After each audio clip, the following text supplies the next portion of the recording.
Hi, mathletes. Today we're going to investigate the volume of prisms and cylinders.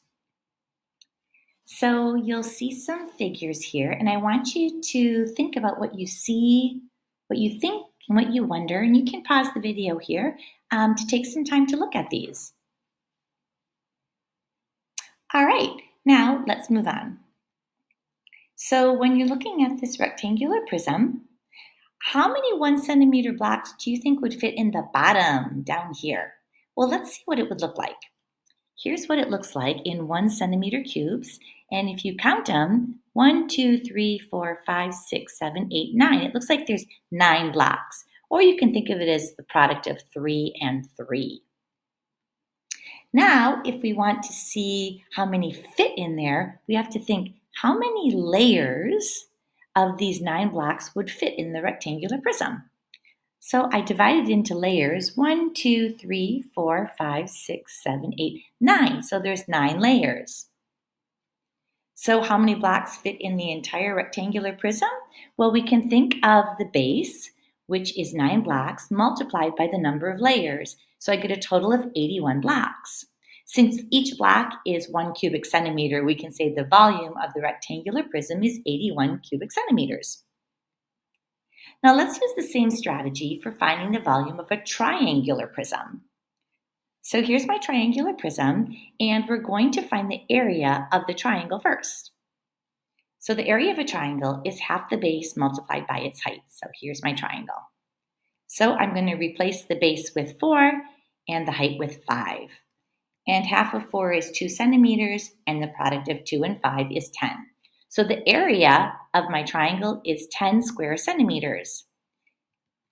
Now, sometimes it's easier to think of the prism resting on its actual base. So in this case, the base would be the triangle. So I'm going to flip it, and it looks like this. And now we can count the layers. So I have 1, 2, 3, 4, 5, 6, 7. There's my 7. 7 layers.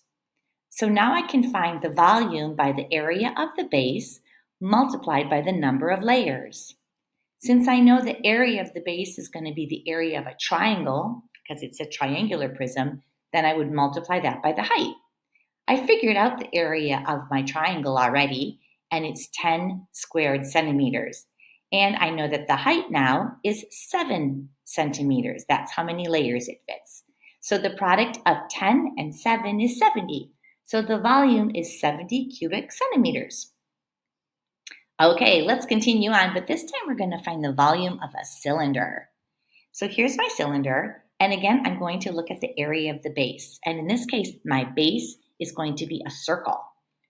So the area of a circle is pi r squared. I'm going to replace pi with 3.14 and the radius with 3. Notice that I have the squiggly for the equal sign because pi doesn't equal exactly 3.14. It goes on and on.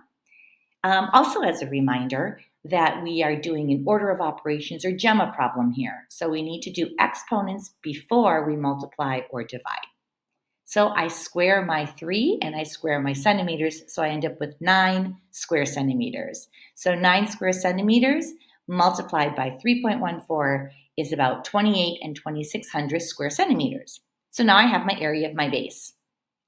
I know the volume of the cylinder is the area of the base multiplied by the height, which is how many layers. So I can take my area of the base, which is again 28 and 2600 square centimeters, and multiply it by my 8 centimeters. And I end up with 226 and 800 cubic centimeters. I hope this helps with you understanding how we find the volume and how we find the base first, the area of the base, and then multiply it by its height.